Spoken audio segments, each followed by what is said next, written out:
जिस वक्त मिर्जा कादियानी जगह जगह पे गंदनाता फिरता था, मिर्जा कादियानी जिस वक्त उम्मत के अकीदे लूट रहा था, अपनी मासल्ला झूठी नबुवत का दावा करके ये कह रहा था लोगों को कि मैं भी अल्लाह का नबी हूं, उस शैतान का मुकाबला करने के लिए गोलड़ा शरीफ से वो मर्दे कलंदर आले नबी औलादे अली ताजदारे गोलड़ा हजरत पीर सैयद मेहर अली शाह रहमतुल्लाह अलैह, आप उसके मुकाबले में मैदान में निकले थे।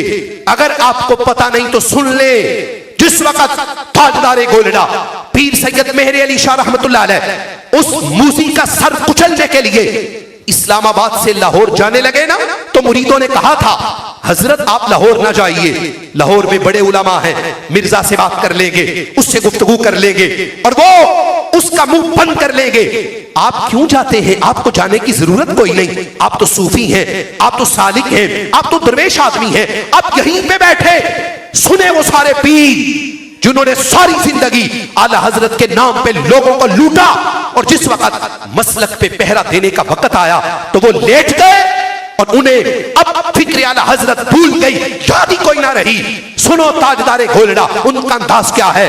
जिस वक्त मुरीदों ने शाह साहब रहमतुल्लाह अलैह आपसे ये कहा ना कि शाह जी आप मिर्जा कादियानी जो बड़ा मिर्जा है आप उसके मुकाबले में ना जाएं, लाहौर के उलामा बात कर लेंगे, लाहौर के उलामा उसका मुकाबला कर लेंगे, तो शाह साहब गैरतमंद सैयदजादे का जुमला सुनिएगा। शाह जी कहने लगे कम मेरे नाना जान की खत्मे नबूवत पे हमला हो और मेहर अली शाह अपने आस्ताने की कुंडी बंद करके अंदर बैठा रहे, का ऐसी बेगैरत पीरी मुरीदी मैं नहीं कर सकता, मुझसे मुमकिन नहीं, मैं नहीं करूंगा, मैं जाऊंगा उसके मुकाबले में और मैं जाके साबित करूंगा तुम झूठे हो, कज़्ज़ाब हो, दज्जाल हो, तेरा नबूवत के साथ दूर दूर का कोई वास्ता कोई नहीं। मेरे आका अलैहिस्सलाम खत्म नबूवत का ताज पहनकर सरकार तशरीफ लाए हैं। ताजदारे गोलड़ा पीर सैयद मेहर अली शाह रहमतुल्लाह अलैह आप लाहौर तशरीफ लाए, मिर्जा कादियानी को शाह साहब के सामने आने की जुर्रत ना हो सकी, वो सामने ना आ सका। उसने शाह साहब रहमतुल्लाह अलैह को पैगाम भेजा, शाह साहब को पैगाम भेज के ये कहता शाह जी आपस में यूं गुफ्तगू करके मुनाजरा नहीं करते, आपस में बासो मुबासा करके हम फैसला नहीं करते सच्चा कौन है झूठा कौन है। एक छोटा सा काम करते हैं, फैसला उसी से हो जाएगा, सच्चा कौन है झूठा कौन है। शाह साहब ने पूछा क्या काम करना है, तो उसने तजवीज ये रखी, उसने कहा किताबत करते हैं, राइटिंग करते हैं, किताबत करके फैसला करेंगे। जिसने अच्छा लिखा वो जीता, जिसने गंदा लिखा वो हार गया।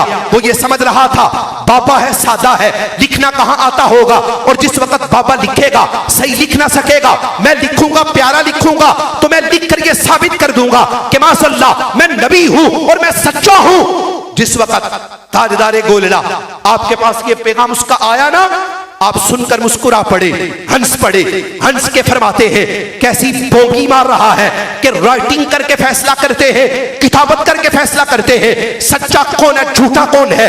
शाह साहब रहमतुल्लाह अलैह आपने उसे पैगाम भेजा, आपने फरमाया अगर तुम्हें किताबत करने का शौक है फिर अंदाज हमारा चलेगा, फिर तरीका हमारा चलेगा, फिर तरीका क्या होगा। शाह जी कहने लगे कागज तेरे भी सामने, कागज मेरे भी सामने, कलम तेरे भी सामने, कलम मेरे भी सामने, फट्टी तेरे भी सामने, फट्टी मेरे भी सामने, स्याही तेरे भी सामने, स्याही मेरे भी सामने, ना तुम कलम पकड़ोगे ना हम कलम पकड़ेंगे। अरे बाबा जब कलम पकड़ेंगे नहीं तो फिर लिखेंगे कैसे। तो शाह जी कहने लगे बिल्कुल ऐसा ही होगा, कलम तेरे भी सामने होगा, कलम मेरे भी सामने होगा, स्याही तेरे भी सामने होगी, स्याही मेरे भी सामने होगी, फट्टी तेरे भी सामने होगी, फट्टी मेरे भी सामने होगी।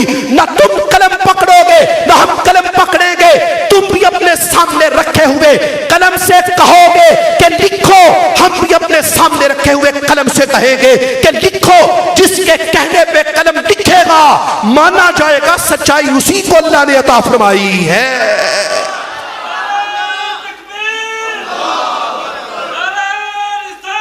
या रसूल अल्लाह जिंदाबाद जिंदाबाद। अब हम भी कलम से कहेंगे कि लिखो, तुम भी कलम से कहोगे कि लिखो। जिसके कहने पे कलम लिखेगा माना जाएगा सच्चाई उसी के पास है। भाग गया इससे, नहीं नहीं मुझे ये मंजूर कोई नहीं। क्यों? उसे पता था कि मेरे कहने पे कलम नहीं लिखेगा, इस बाबा जी के कहने पे लिख देगा, भाग जा इससे, मुझे ये मंजूर नहीं। लाहौर के उलमा आ गए, ताजदारे गोलड़ा के पास आ गए, आके कहा शादी आपने इतना बड़ा दावा कर दिया कि तुम भी कलम से कहो लिखो, हम भी कलम से कहेंगे कि लिखो। शादी एक बात तो बताएं, अगर आप कलम से कहते कि लिखो तो क्या वाकई कलम आपके कहने पे लिखना शुरू कर देता? लिखता क्या? तो दो जवाब दिए इसके शाह साहब रहमतुल्लाह अलैह। पहला जवाब क्या दिया?